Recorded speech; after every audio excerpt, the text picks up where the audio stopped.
अधरी नदी मर रही है औरंगाबाद के नगर पालिका के भ्रष्टाचार के कारण। सिर्फ सूर्य मंदिर से बराटपुर जाते जाते ये पॉल्यूशन दुगना हो जाता है। BDT का रिपोर्ट। नमस्कार, मैं चित्रंजन कुमार और आप देख रहे हैं सिटी योग न्यूज। देखिए, औरंगाबाद शहर में बह रही अधरी नदी के अस्तित्व खतरे में है और इस नदी का पानी इतना प्रदूषित हो गया है कि इसके सेवन से मनुष्य कई गंभीर बीमारियों से ग्रसित हो सकते हैं। मगर इस नदी के अस्तित्व को बचाने की जिम्मेदारी जिसके कंधे पर है वह उदासीन पड़ा हुआ है और लोगों को बीमारी की सौगात बांट रहा है। नदी के इस विकट समस्या से निजात दिलाने के उद्देश्य से शहर के महाराजगंज रोड स्थित एक निजी होटल में एक प्रेस वार्ता आयोजित की गई और इस आंदोलन में अधरी नदी बचाओ आंदोलन का शंखनाद किया गया, जिसके संयोजक भारतीय जनता पार्टी के पूर्व जिला उपाध्यक्ष अनिल कुमार सिंह बनाए गए। प्रेस वार्ता में वक्ताओं ने अधरी नदी के वास्तविक स्थिति को सामने रखा और बताया कि PHED विभाग के द्वारा जारी किए गए नदी की वाटर क्वालिटी टेस्टिंग रिपोर्ट के अनुसार शाहपुर सूर्य मंदिर के समीप पानी की टर्बिडिटी 22.6 तथा टी कोलाई पॉजिटिव है। वहीं बराटपुर सूर्य मंदिर के समीप के पानी की टर्बिडिटी 47.5 तथा टी कोलाई पॉजिटिव है, जो बेहद ही हानिकारक है। वक्ताओं ने जिले वासियों से अपील किया है कि किसी भी परिस्थिति में इसके पानी का सेवन किसी भी रूप में ना करें। पानी के खतरनाक परिस्थिति में पहुंचने के कारण घर से निकले गंदे पानी का इस नदी में छोड़ा जाना है।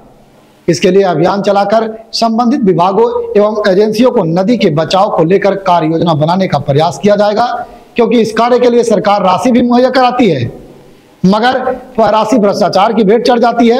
वक्ताओं ने आने वाले दिनों में मामले को लेकर एक जनहित याचिका दायर करने की बात कही है। जनहित याचिका दायर करेगी और आम लोगों के सहयोग से अधरी नदी के जीवनदायिनी बनाने का प्रयास किया जाएगा। तो आइए चलते हैं, वक्ता इस दौरान प्रेस वार्ता के दौरान क्या कुछ कह रहे हैं, उन्हें सुनते हैं। कैसे मर रही है, क्या आपने पाया और आंदोलन की शुरुआत आप क्यों कर? अधरी नदी मर रही है औरंगाबाद के लोगों के द्वारा और नगर पालिका के भ्रष्टाचार के कारण जो सीवेज सीधा बह रहा है और उस पर जो अतिक्रमण हो रहा है, उसके कारण अधरी नदी मर रही है। और अधरी नदी जो है बहुत बड़ी नदी नहीं है, छोटी नदी है। और इसका जो मूल जो है, जैसे इस रिपोर्ट में आप देखेंगे कि दो जगह का मूल है, एक सूर्य मंदिर यहाँ पर शाहपुर और एक है बराटपुर। सिर्फ सूर्य मंदिर से बराटपुर जाते जाते ये पॉल्यूशन दुगना हो जाता है। टर्बिडिटी का आप रिपोर्ट जब देखेंगे सीधा पॉल्यूशन दूसरा हो जाता है। दूसरा, टोटल कोलाई मतलब जितने तरह के बैक्टीरिया होते हैं उसका दोनों का जरा भी पॉजिटिवनेस नहीं होना चाहिए।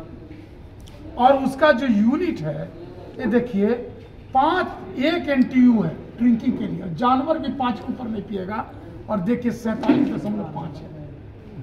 इसका मूल कारक औरंगाबाद में खुले नाले और सीवेज, अनट्रीटेड सीवेज, जिसको मलमूत्र जो लगातार बहा दे रहे हैं, उसको जो सीधा नगर पालिका को ट्रीट करके जाना है, जिसके लिए इसको 6ठा वेतन आयोग में फाइनेंस कमीशन में पैसा मिला, 15वां फाइनेंस कमीशन में मिला।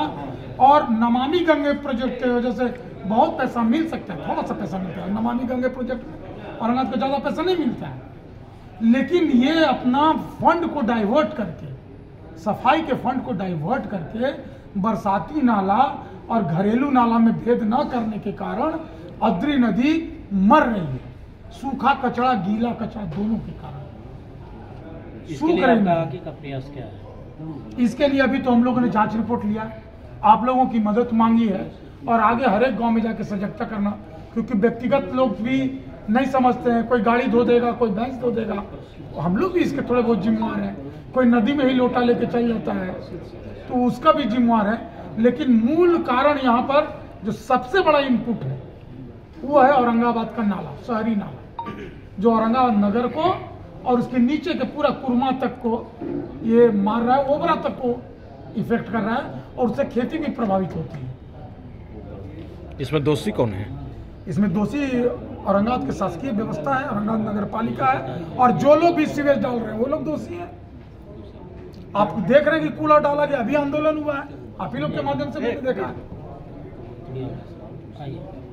रहता है एनजीटी इसमें क्या संज्ञान ले सकता है? देखिए एनजीटी जो है उसका एक प्रॉपर गाइडलाइन और डायरेक्शन जो district wise municipal body wise committee भी बनी हुई है सारे जिलों में, सॉलिड वेस्ट मैनेजमेंट को और लिक्विड वेस्ट मैनेजमेंट को अलग अलग उसको ट्रीट करने के लिए।